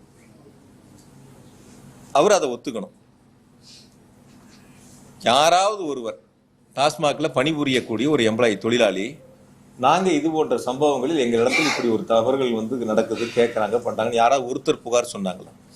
அரசியலுக்காக அரசின் மீது புழுதி வாரி தூற்ற வேண்டும் என்ற ஒரு தீய நோக்கத்தோடு எதிர்க்கட்சி தலைவர் அரசின் மீது குற்றச்சாட்டுகளை சொல்ல முடியாதவர் இது போன்ற ஒரு முன்னெடுப்புகளை எடுப்பதற்கு முயற்சி எடுக்கிறார். எனக்கு தெரியும், என்னை பற்றி என்னுடைய மக்களுக்கும் என்னுடைய தொகுதி மக்களுக்கும் மாவட்ட மக்களுக்கும் நான் எப்படிப்பட்டவன் என்று, எப்படி மக்களிடத்தில் பழகுகிறேன் என்று என்னுடைய தலைவருக்கு தெரியும். என்னுடைய குணங்கள் என்ன, என்னுடைய செயல்பாடுகள் என்னன்னு சொல்லி இவர் எனக்கு சான்றிதழ் கொடுக்க வேண்டியதில்லை. இவர் அப்படி இருந்தால் இவரே வழக்கு தாக்கல் செய்யலாம். இது போன்ற தவறுகள் நடக்குதுன்னு இவரே வழக்கு தாக்கல் செய்யலாம்.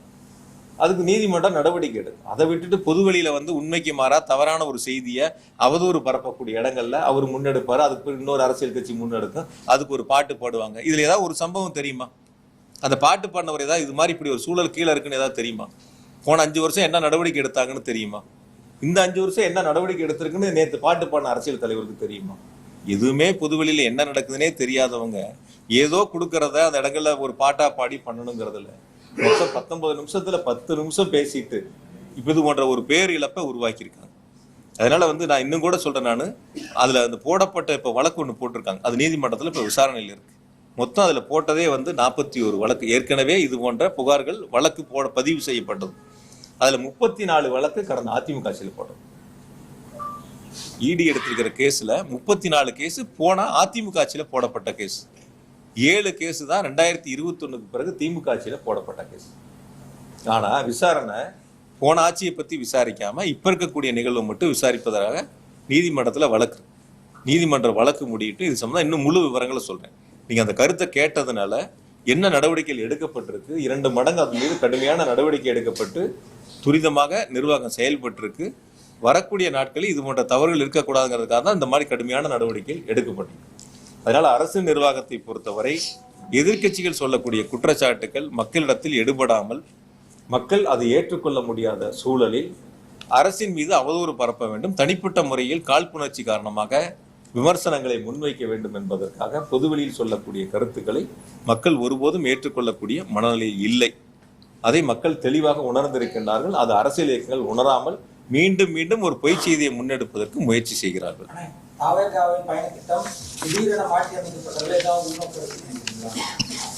நிறைய பேர் இப்போ கேள்வி கேட்டப்ப கூட சொன்னேன் நான், இது நீங்க அவங்க கிட்ட கேட்கணும். ஏங்க திடீர்னு தள்ளி வச்சிங்க, ஏங்க 7 மணி நேரம் லேட்டா வந்தீங்க, ஏங்க 12 மணிக்கு பேசுறாருன்னு சொல்லி 3 மணிக்கு காவல்துறையில கடிதம் கொடுத்தீங்க, 7 மணி நேரம் காலதாமதம் எதனால வந்து 1 மணி நேரம் வாகனத்துக்கு உள்ள போய் அமர்ந்துக்கிட்டீங்க? எதனால லைட் ஆஃப் பண்ணீங்க? ஏன் கூட்ட நெரிசலுக்குள்ள வண்டியை கொண்டு போய் கட்டாயப்படுத்தி உள்ள கொண்டு போய் நிறுத்துனீங்க? கூட்ட நெரிசலுக்கு முன்னாடியே நிறுத்தி இருக்கலாமே. கூட்டம் ஆரம்பிக்கும் போதே வண்டியோட முன் சீட்லயோ அல்லது மேலேயே நின்று பொதுமக்களை பார்த்து கையாட்டி இருக்கலாமே, கையெச்சரிக்கலாமே. இதெல்லாம் ஏன் செய்யலன்னு அவங்கள பார்த்து கேட்க வேண்டிய கேள்வி, அதற்கு பதில் சொல்ல வேண்டிய கடமை பொறுப்பையும் அவங்களுக்கு இருக்கு.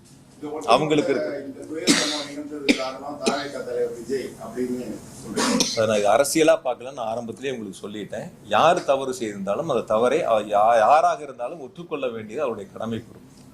யாரா இருந்தாலும் சரி.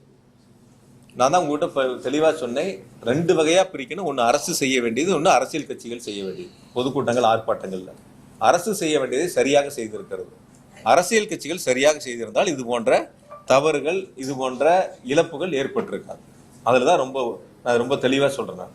அதனால இந்த சம்பவங்களை பொறுத்தவரை நான் உங்களை அழைத்ததே பாதிக்கப்பட்டவர்களுக்கு, இறந்தவர்களுக்கு இரங்கலையும் பாதிக்கப்பட்டவர்களுக்கான ஆறுதலையும் சொல்லி இந்த நிகழ்வில், அதாவது இந்த உடனடி நடவடிக்கை எடுத்த மாண்பு முதலமைச்சர்களுக்கும் துணை முதலமைச்சர்களுக்கும் நன்றி தெரிவிப்பதற்காகத்தான் பத்திரிகையாளர் சந்திப்பு இன்று ஏற்பாடு செய்யப்பட்டன. இருந்தாலும் கூட அரசியல் சார்ந்த நீங்கள் எடுத்த கேள்விகளுக்கு நான் பதில் சொல்லாம தவிர்த்துட்டு போனேன்னா வேற ஏதோ காரணங்கள் இருப்பதை போல சில செய்திகள் தவறுதலாக மீண்டும் மீண்டும் ஒரு தவறான செய்திகள் முன்னெடுக்கப்படும். ஆகையால இப்ப சமூக வலைத்தளங்கள்ல வரக்கூடிய பதிவுகள் நீங்க கேள்வியா கேட்பது கூட, அந்த சமூக வலைத்தளங்கள் பதிவிடக்கூடியவர்கள் விசாரணை ஆணையத்தின் முன்பு அவருடைய ஆதாரங்களை கொடுத்து இது போன்ற தவறுகள் இருக்கிறது என்று சொன்னால் விசாரணை ஆணையம் தெளிவாக விசாரித்து நடவடிக்கை எடுப்பதற்கு ஏதுவாக இருக்கு. அதுக்கு நம்மளும் அவங்களுக்கு சப்போர்ட்டா இருக்கலாம். என்னெல்லாம் இருக்கு, என்னெல்லாம் பாதிப்புங்கிறது நம்மளும் அவங்களுக்கு துணையா இருந்து அது போன்ற நிகழ்வு இனி வருங்காலத்தில் வராத அளவுக்கு நாம் பார்த்துக் கொள்ளலாம். ஏன்னா இந்த நிகழ்வு என்பது கரூரில் மட்டும் நடைபெற்ற ஒரு நிகழ்வு அல்ல. தொடர்ந்து நடைபெற்ற நிகழ்வு நாமக்கல்லா இருக்கட்டும், திருச்சியா இருக்கட்டும், அரியலூரா இருக்கட்டும், நாகப்பட்டினம், திருவாரூரா இருக்கட்டும், எல்லா இடங்கள்லையும் இது போல பாதிக்கப்பட்டு மருத்துவமனையில் அனுமதிக்கப்பட்டிருக்காங்க. அதுதான் நேற்று ஏடிஜிபி சார் ரொம்ப தெளிவாக சொன்னார்.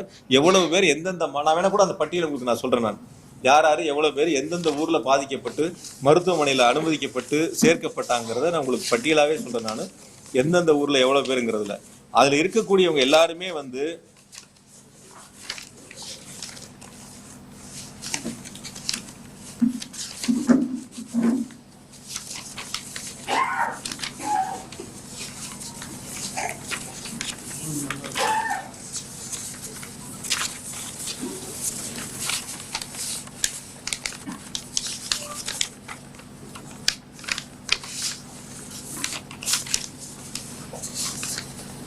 நாமக்கல்ல 45 பேர் பாதிக்கப்பட்டு மருத்துவமனையில் சேர்க்கப்பட்டது. நாமக்கல்ல 45. இப்படி திருவாரூர் தொடங்கி மதுரையிலிருந்து உயிரிழப்புகள் வரைக்கும் தொடர்ந்து நடந்திருக்கு. அப்ப இது போன்ற ஒரு பாதிப்புகள் ஏற்படுறது எல்லா ஊர்லயும் நடந்திருக்கு. எந்த ஊர்லயும் நடக்கல. நான் தான் ஆரம்பத்திலேயே சொன்னேன்.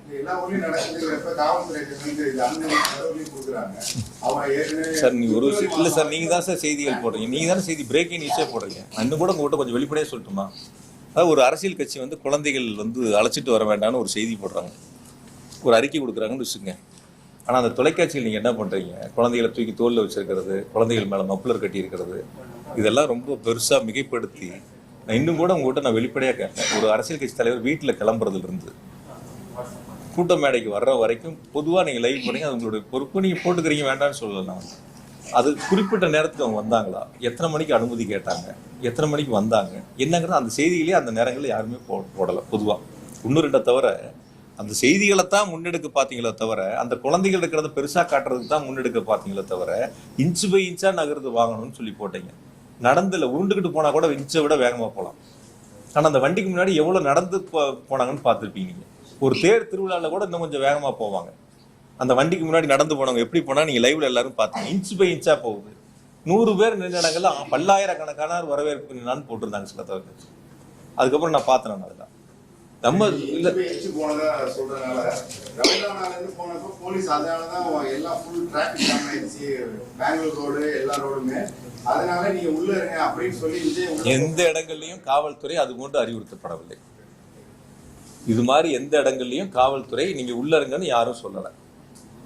காவல்துறை சொன்னது ஒன்னே ஒண்ணு, அந்த கூட்ட நெரிசலா இருக்கு, உள்ள போக வேண்டாம், வாகனங்களை உள்ள எடுத்துக்கிட்டு போனா இன்னும் நெரிசல் அதிகமாகும், அதனால முன்னாடியே நிறுத்தி பேசலாம் தான் அவங்க சொன்னாங்க. காவல்துறை வந்து நீங்க உள்ள போங்கன்னு எந்த இடங்கள்லயும் யாரும் சொல்லவில்லை. அப்படி ஒரு தகவல் இது வரைக்கும் இல்லை. இருந்திருந்தா நிச்சயமா அப்படி ஒரு கேள்வி முன்வைக்கப்பட்டிருக்கும்.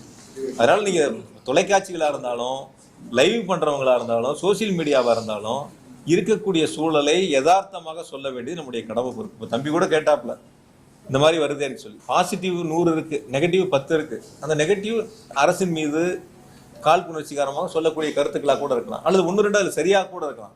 சரியா இருக்கக்கூடிய கருத்துக்களா இருந்தா நீ விசாரணை ஆணையத்தில் முன் வச்சு இது போன்ற இருக்குது, வரக்கூடிய காலங்களில் அது எல்லாரும் சேர்ந்து சரி செய்வதற்கான முயற்சிகள் எடுக்கணும். ஆனால் என்னை பொறுத்தவரை நான் சொல்வது, மீண்டும் ஒரு முறை உங்களிடத்தில் இறுதியாக சொல்வது, ஒரு அரசு என்பது பாதுகாப்பு கொடுக்கும், கேட்கக்கூடிய இடங்களுக்கு அனுமதி பரிசீலித்து கொடுக்கும். அந்த கேட்கக்கூடிய இடங்களுக்கு பரிசீலித்து அனுமதி மறுக்கப்பட்டால் அரசியல் காழ்ப்புணர்ச்சியால் மறுக்கப்படுகிறது என்ற ஒரு செய்தியை அரசியல் தலைவர்கள் முன்னெடுப்பதும், அதை தொலைக்காட்சிகளும் பத்திரிகைகளும் பெரிதாக செய்திகளை வெளியிடுவதும், ஏதோ ஒரு சில கட்சிகளுக்கு மட்டும் அரசு அனுமதி கொடுப்பதை போல ஒரு தோற்றத்தை உருவாக்க முயற்சி செய்வதும், ஆகையால அது போன்ற ஒரு சூழலில் நீ வரக்கூடிய நாட்களில் மறுக்கப்பட்ட காரணங்கள் என்ன, எதனால் மறுக்கப்பட்டது, கொடுக்கக்கூடிய அனுமதிகள் என்னென்ன நிபந்தனைகள் விதிக்கப்பட்டிருக்கின்றன, இந்த நிபந்தனைகள் என்னென்ன அவர்கள் கடைபிடித்திருக்கின்றார்கள், என்னென்ன கடைபிடிக்கவில்லை, நிபந்தனைகளை மீறி செயல்பட்டிருக்கிறார்கள், இது எல்லாம் சீர்தூக்கி பார்த்து, இது பொதுமக்கள் சார்ந்தது, உயிர் சார்ந்தது. எந்த வீட்டில் பாதிப்பு என்றாலும் அனைவருக்குமான அது ஒரு பாதிப்பு தான், எல்லாருக்குமான ஒரு பாதிப்பு தான். அது எந்த ஊர்ல நடந்திருந்தாலும் சரி, கரூர்ல மட்டும் இல்லை, எந்த ஊர்ல நடந்திருந்தாலும் சரி. ஆக இது எல்லாருமே வரக்கூடிய நாட்களில் இது போன்ற ஒரு சூழல் இல்லாத அளவுக்கு சரி செய்ய வேண்டிய பங்கு எல்லாத்துக்கும் இருக்கு. அதுக்கு அரசினுடைய கடமை மிக சிறப்பாக தெளிவாக செய்திருக்கிறார்கள். காவல்துறையை பங்கு மிக சிறப்பாக, அவரே நன்றி சொன்னாரே, அவரே ஆரம்பத்தில் நன்றி தானே சொன்னாரு, ஒன்றும் காவல்துறை குறை சொல்லலையே. நான் இந்த இடத்துக்கு நின்று நான் பேசுறது காரணமே காவல்துறை தான், நன்றின்னு தான் அவர் சொன்னாரு. இப்போ காவல்துறை தன்னுடைய பங்கை சரியாக தான் செஞ்சிருக்கு, கடமையை சரியாக தான் செஞ்சிருக்காங்க. அந்த இடங்கள்ல இருக்கக்கூடிய குறைகளை எடுத்து சொல்ல வேண்டிய கடமை பொறுப்பு இருக்கு, சரி செய்ய வேண்டியது அந்தந்த அரசியல் கட்சிகளை சார்ந்தவர்களுடைய கைகளில் இருக்கின்றன. அதை வரக்கூடிய நாட்களில் சரி செய்ய வேண்டும். ஆக நான் இன்னைக்கு அழைத்ததில் நீங்கள் கேட்ட கேள்விகளிலும், குறிப்பாக என் மீது சொல்லப்பட்ட புகார்களில் நீங்கள் வைத்த அந்த புகார்களுக்கு நான் தெளிவான விளக்கங்களை சொல்லியிருக்கேன். எனவே நான் நேசிக்கக்கூடிய, எங்கள் தலைவரால் கொண்டு வரக்கூடிய திட்டங்களை செயல்படுத்தக்கூடிய, நான் போற்றி வழங்கக்கூடிய என்னுடைய மாவட்ட மக்களாக இருந்தாலும், என்னுடைய தொகுதி மக்களாக இருந்தாலும், நாங்கள் இணைந்து பணியாற்றக்கூடிய, முன்னெடுத்திருக்கக்கூடிய அத்துணை பணிகளையும் மக்களுக்கு நன்றாக தெரியும். ஆகையால ஏதோ ஒரு சில அரசியல் இயக்கங்கள் காழ்ப்புணர்ச்சி காரணமாக நடந்திருக்கக்கூடிய தவறுகளை அரசின் மீது திசை திருப்பதும், அல்லது தனிப்பட்ட என் மீதோ அல்லது மற்றவர் மீதோ திசை திருப்ப முயற்சி என்பதும் ஒரு தவறான செயலாகும். அதற்கு யாரும் துணை போக வேண்டாம்.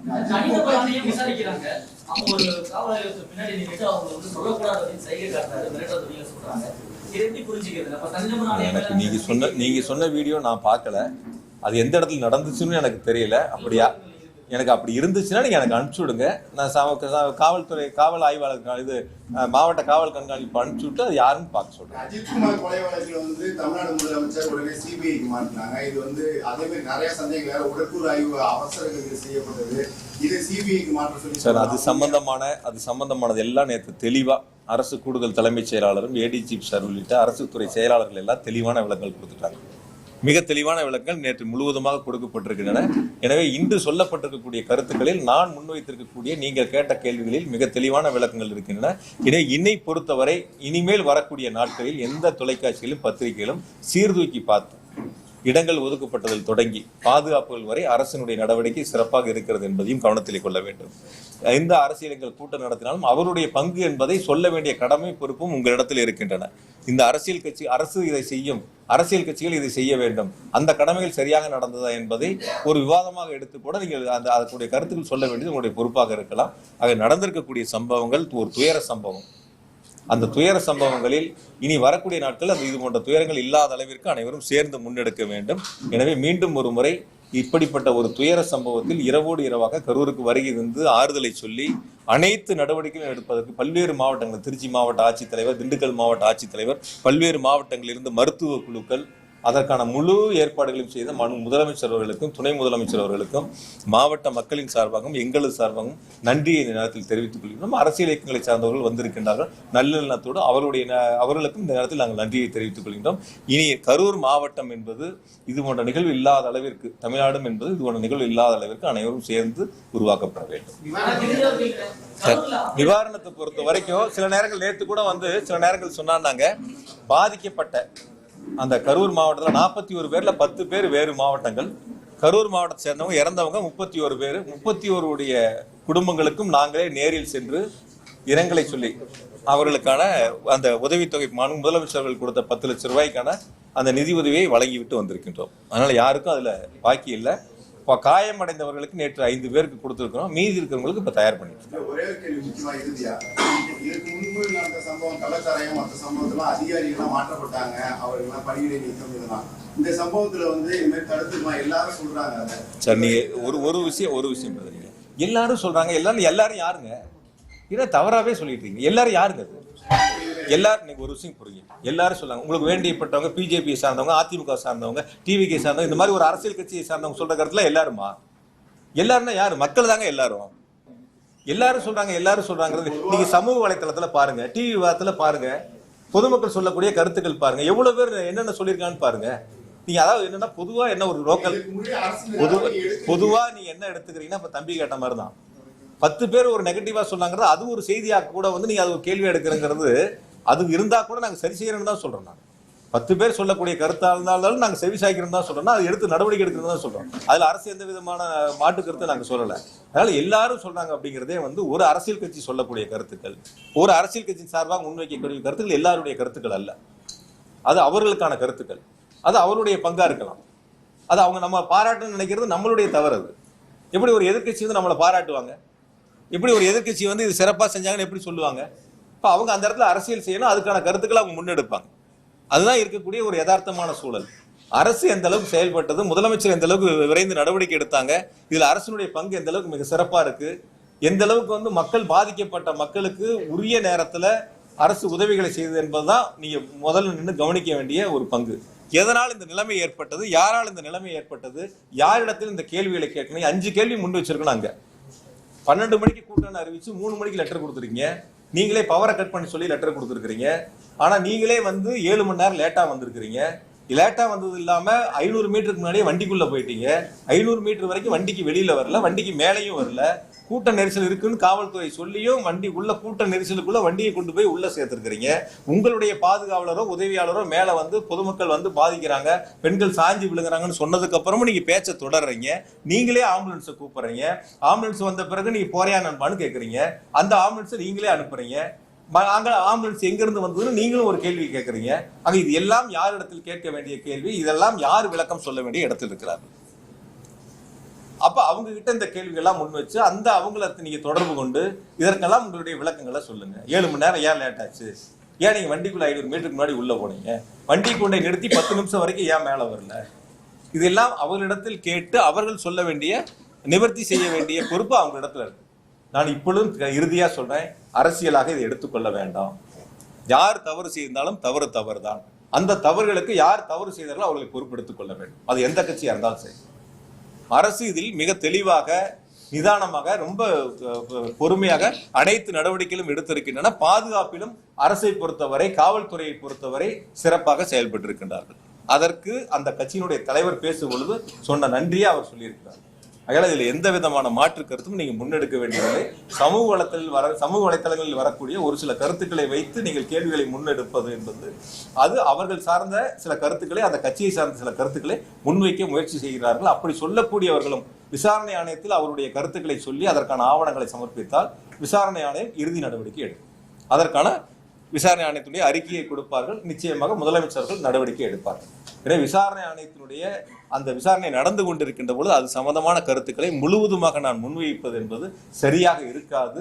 இருந்த போதும் கூட நீங்கள் கேட்ட கேள்விக்கு நான் பதில் சொல்லாமல் வெறும் கருத்துக்களை மட்டும் நன்றியை மட்டும் நான் சொல்லிட்டு போனா நீங்க கேள்வி கேட்டா நான் பதில் சொல்லலை அப்படின்னு ஒரு தவறான ஒரு செய்தி வந்துவிடும் என்பதற்காக நீங்கள் கேட்ட கேள்விக்கு நான் பதில் சொல்லியிருக்கிறேன். மீதி விசாரணை ஆணையம் முடியட்டும். அதனுடைய அறிக்கை வந்த பிறகு முதலமைச்சர்கள் நிச்சயமாக நடவடிக்கை எடுப்பார்கள். நன்றி.